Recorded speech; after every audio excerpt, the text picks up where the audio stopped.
Para sahabat, ya, kalau suasana hati kita kadang-kadang sering galau, kita sering mudah jatuh pada kesedihan, kadang-kadang mudah terjelembab pada stres, tegang gitu ya, mengalami kehampaan. Pesan saya, perbanyak aktivitas fisik.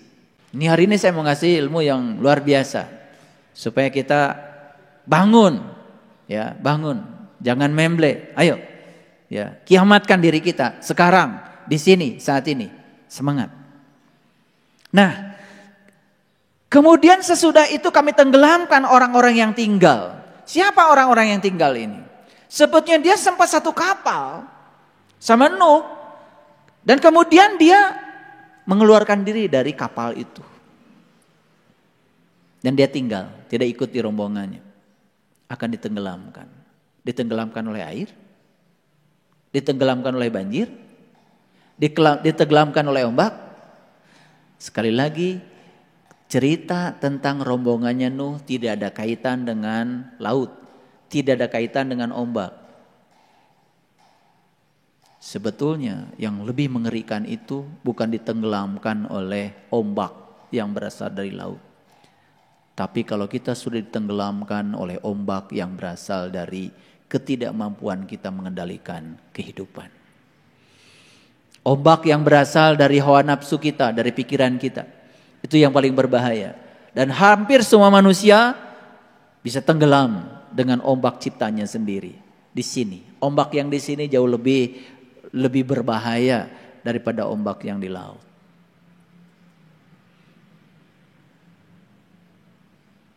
Bisa mengerti maksud saya? Oke. Ini baru rambu-rambunya. Dan sekarang saya ingin menjelaskan dulu ayat yang ke-119. Nah, disinilah kan diceritakan tentang kapal. Ya. Fa'anjainahu wa ma ma'ahu. Ya, fil fulkil mashhun. Maka kami selamatkan Nuh, ya. Dan orang-orang yang besertanya. Fa'anjainahu wa ma ma'ahu. Jadi yang diselamatkan bukan hanya Nuh.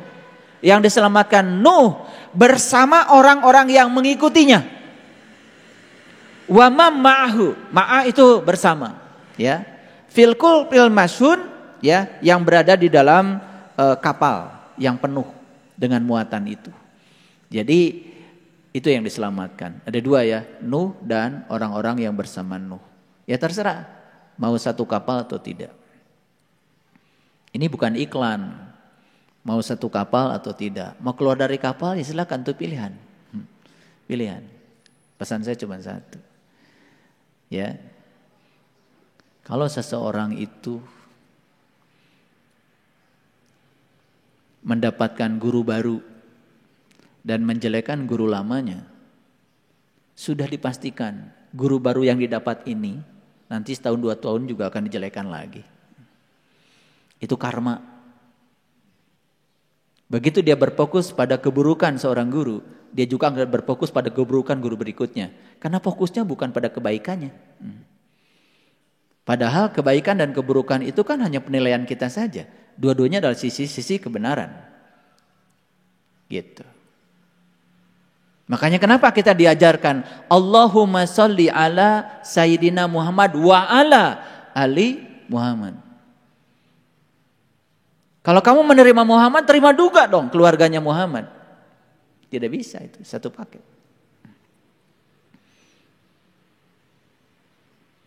Jadi baik dan buruk itu kan pikiran kita.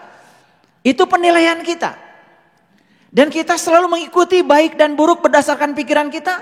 Kita sedang mengikuti diri palsu kita, bukan mengikuti diri kita yang sebenarnya. Padahal dua-duanya sisi-sisi kebenaran. Kenapa harus bicara ini? Karena belajar spiritual itu banyak sekali hambatannya. Banyak sekali. Hambatan yang paling besar adalah hambatan yang diciptakan oleh pikiran kita sendiri.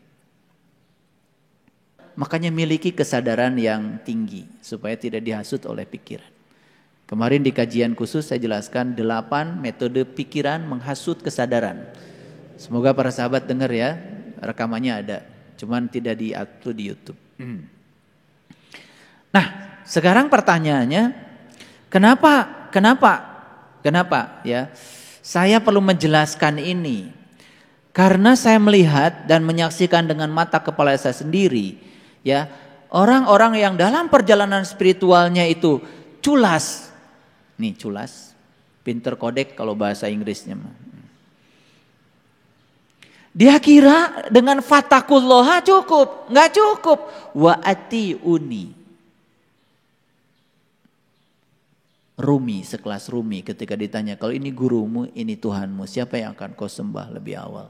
Rumi mengatakan, aku sembah guruku, baru aku sembah Tuhanku. Loh bisa begitu? Karena aku bisa mengenal Tuhanku lewat guruku. Sampai di dalam hadis dikatakan, malam yahmadinas lam yahmadillah. Yang tidak berterima kasih pada manusia yang menjadi marga lantaran dia sampai kepada Tuhan, sama saya dia tidak berterima kasih pada Tuhan. Jadi saya hanya mengingatkan bahwa spiritualitas tidak mengenal culas. Spiritualitas tidak mengenal pinter kodek. Gak bisa. Spiritualitas harus total. Baik.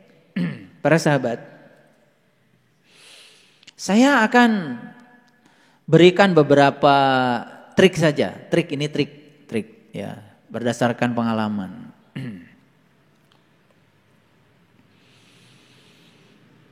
Supaya kita memiliki kemampuan memantaskan diri. Memantaskan diri. Trik yang pertama. Coba sekarang bisa nggak dalam waktu 2 menit aja tuliskan 10 hal yang para sahabat miliki sekarang dan membuat para sahabat senang. Sebut aja bahagialah, nggak apa-apa. Silakan 2 menit.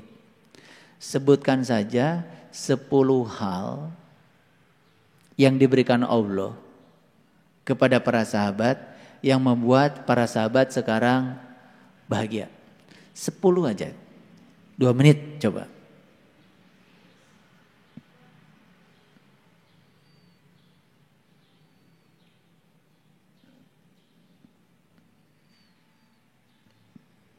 Oke, ada yang sudah? Ada yang sudah? Yang sudah saya panggil ke depan, biar kesorot nanti sama kamera. Silakan yang sudah acungkan tangan. Yang sudah acungkan tangan. 10 saja. 10 hal yang diberikan Allah, yang membuat para sahabat bahagia. Yang sekarang benar-benar dimiliki.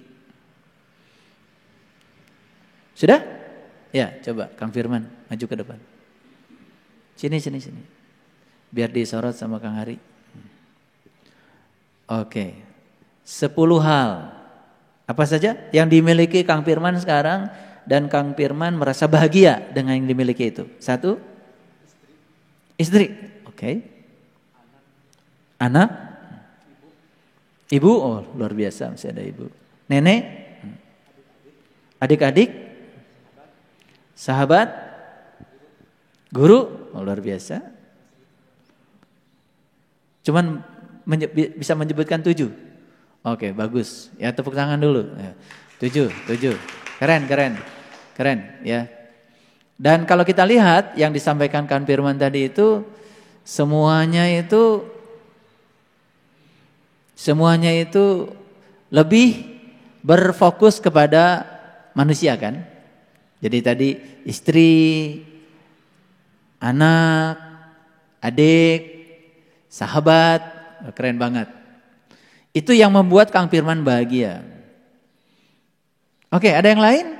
Silakan, Bang Nofri. Barangkali berbeda versinya, silakan maju ke depan. Bisa menyebut berapa? Saya minta cuma 10 kok. Yang dimiliki sekarang dan membuat kita bahagia.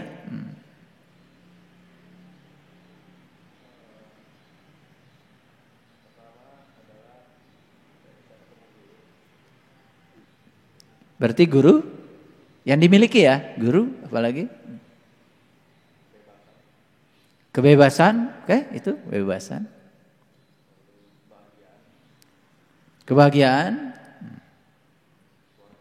Keluarga, oke. Rekan-rekan, oke. Oh, luar biasa ya.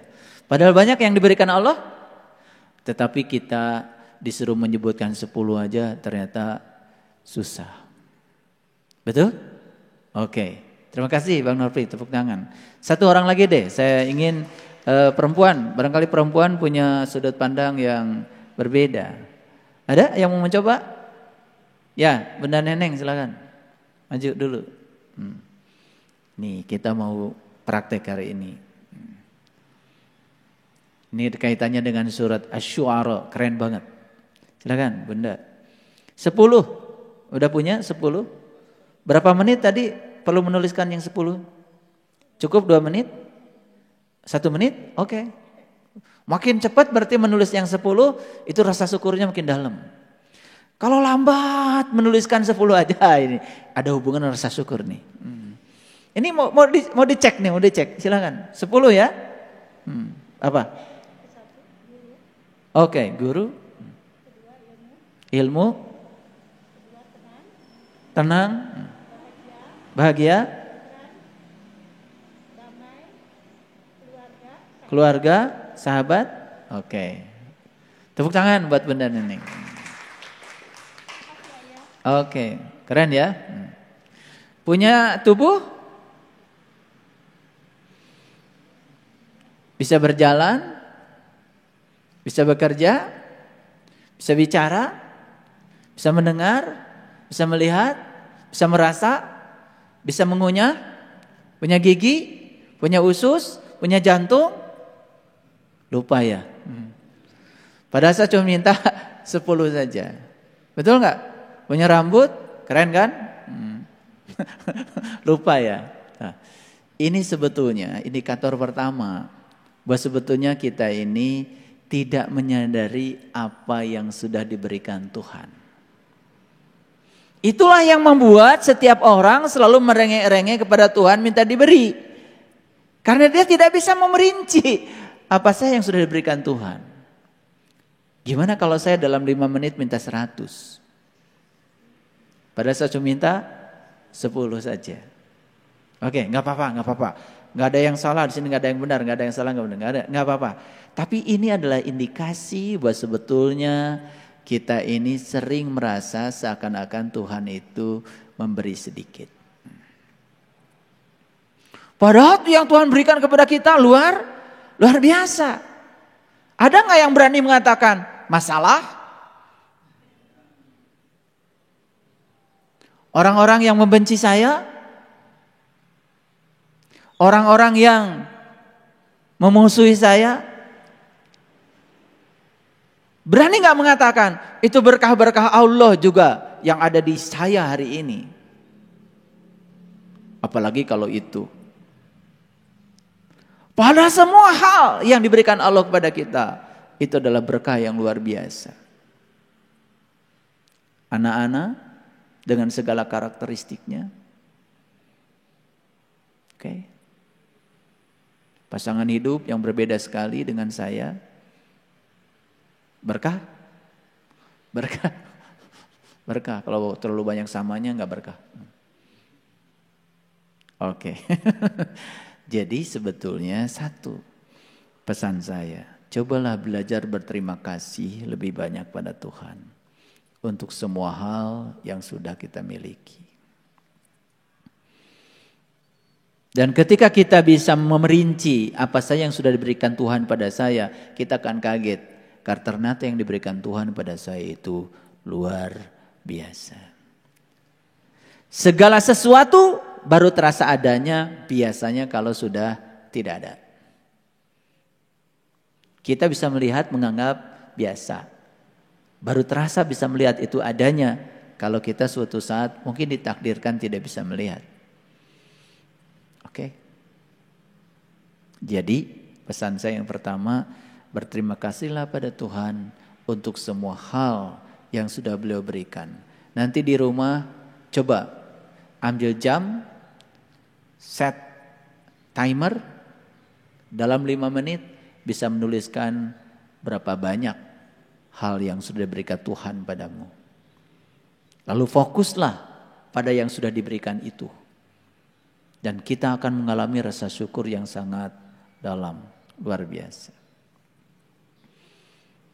Jadi ciri manusia yang berkesadaran itu adalah rasa terima kasihnya luar biasa. Itu latihan yang pertama. Siap latihan itu? Latihan kecil-kecil aja. Dan itu akan membuat kita nanti bahagia luar biasa. Dan selama ini kita terlalu berfokus pada yang tidak ada. Sekarang belajar berfokus pada yang ada di depan kita. Dan benar-benar sebut saya dalam tanda kutip kita miliki. Padahal sebenarnya tidak bisa dimiliki, bukan? Nanti 5 menit bisa menuliskan berapa. Nanti minggu depan bawa tulisannya ke saya. Dan betul-betul ya harus jujur pada diri sendiri ya. Dalam 5 menit. Jangan sampai ini 1000 ternyata 5 jam. 5 menit. Saya minta cuma 5 menit bisa menuliskan berapa. Ya. Tetapi syaratnya di luar yang saya sudah sebutkan tadi. Gak boleh diulang. Yang sudah disebutkan tadi gak boleh ada lagi. Minggu depan dikumpulkan ya Kang Dadan.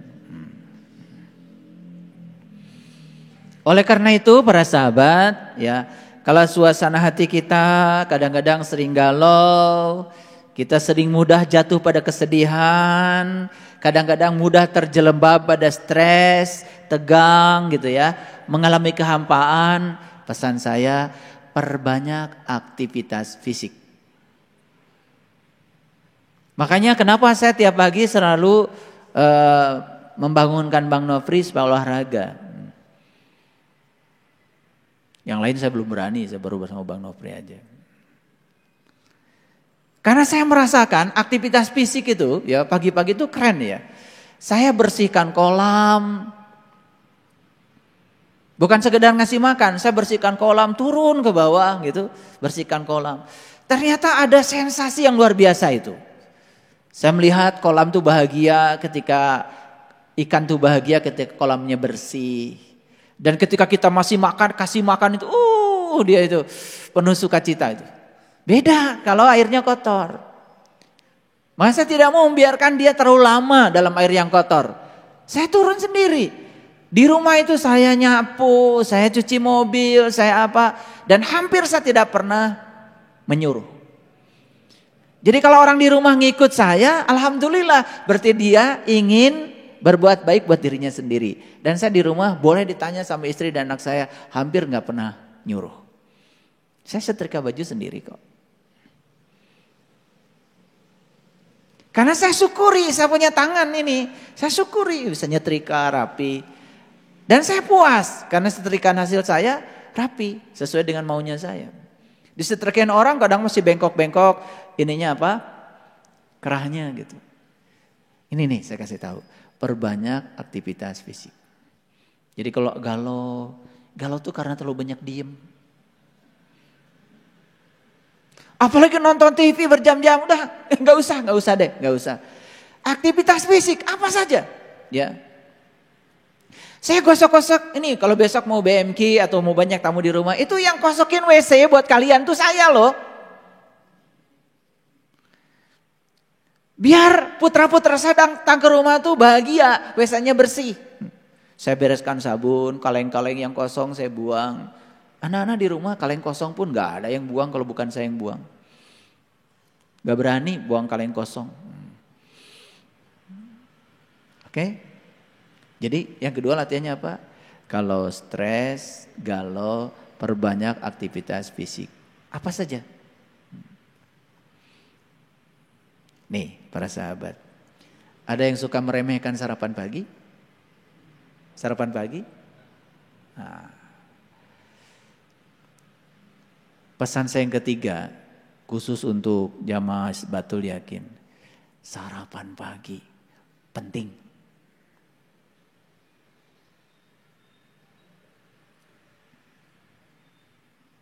Ya. Dan tepat waktu. Makanya kalau bangun pagi itu sebelum gosok gigi minum dulu. air hangat. Karena di sini banyak bakteri yang menguntungkan. Dengan minum, bakterinya masuk ke dalam. Kalau sarapan bangun pagi langsung gosok gigi, ini hal-hal kecil nih, hal-hal kecil. Tetapi membahagiakan. Karena kalau tubuh kita sehat, tubuh kita bisa melayani kita kan keren. Betul nggak? Keren kan? Gitu. Jadi itu. Kalau saya bangun tidur, itu kalau sudah baca doa, udah olah napas, itu langsung minum. Minum air hangat. Jangan air panas, air hangat. Jangan sok-sokan minum air panas. Nanti usus kita jadi luka. Air yang bagus diminum, itu air yang suhunya sama dengan suhu tubuh. Suhu tubuh itu sekitar 33 sampai 36 derajat Celcius. Yang sehat ya, di atas 36 makanya sakit kan. Kalau 37 masuk mall langsung dikeluarkan. Gitu. Itu pasti ada virus. Minum air hangat. Awas, bukan air panas. Hangat.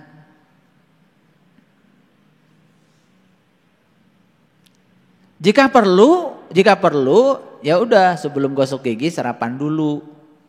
Ini kebalik, gosok gigi dulu sarapan, habis sarapan pergi. Ya sudah. Ya berapa jam pergi kemana-mana kan nempel tuh kotoran. Apalagi usia di atas 50, mohon maaf ya, giginya sudah mulai banyak yang rontok kan nempel. Makanya kalau saya suka di kemana-mana bawa tas itu gaya-gayaan, itu isinya cuman odol dan sikat gigi, nggak ada itu. Mahasiswa saya menyangka itu laptop, nggak ada laptop. Saya ngasih pelajaran udah di sini aja. Saya nggak pernah ngasih pelajaran pakai infocus, apalagi dibacakan gitu, nggak pernah. Makanya banyak dosen yang nggak jadi ngajar kan listrik mati, karena ilmunya di infocus bukan di sini. Nggak ada saya ke kampus nggak pernah bawa laptop. Makanya mahasiswa tahu kalau isi tas saya itu cuman odol dan sikat gigi itu aja. Itu. Kan kebalik-balik, sarapan pagi pergi nggak sikat gigi lagi kan, nah udah nempel kan, ya giginya jadi nggak sehat ya akhirnya bau mulut kan nggak seger. Kenapa sarapan pagi penting? Satu, breakfast like a king. Breakfast itu energi kan, energi itu kemampuan melakukan usaha. Jadi kalau nggak sarapan pagi ya penyakitnya banyak, betul nggak? Iya, ada kan bahasa Inggrisnya tuh salatri. Itu. Salatri itu kan akibat dari perut kosong tapi udah kerja kan? Udah keringetan. Dan sarapan pagi juga harus bagus urutannya. Buah dulu, sarapan pagi nasi goreng dulu. Udah mampet. Karena kalau buah di atas, nasi di bawah, ya sudah buah itu jadi busuk kan, tidak diserap oleh usus. Kan sayang, buah kan mahal. Ya toh? Nah, karena sarapan itu bukan sekedar energi, tetapi kecerdasan seseorang menurut riset ya, itu meningkat drastis kalau dia sarapan pagi. Jadi kalau mau ngaji dengan saya harus cerdas ya. Udah sarapan belum? Jadi jangan ngandelin dikasih sarapan di sini, belum tentu kalau di sini. Dan sarapan pagi itu membuat kinerja kita pasti lebih bagus. Melakukan apapun, nyapu, ngepel, kalau sudah sarapan, nah biasanya lupa. Udah nyapu, udah pel, itu gerubuk, dan waduh belum sarapan. Itu gak bagus. Jadi jangan belajar spiritual itu mengabaikan hal-hal yang semacam ini. Jadi saya perlu bicara ini tentang ini. Baru berapa tuh? 3 kan?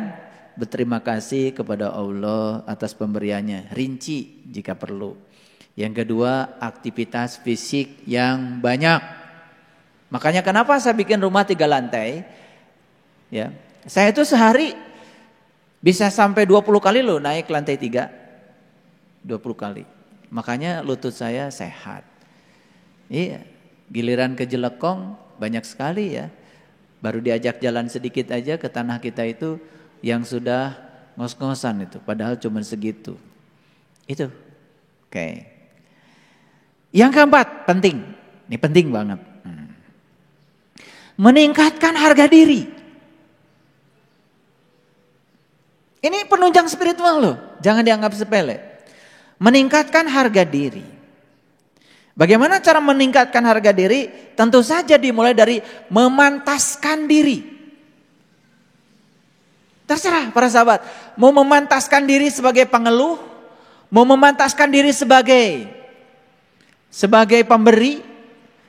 Diri kita mau dipantaskan seperti apa? Bagus kemarin tuh di WA Group ada yang kirim video tentang Coca-Cola. Nonton kan? Iya. Coca-Cola itu dari pabriknya sama Coca-Cola. Tetapi begitu ditempatkan di pasar yang berbeda, harganya lain.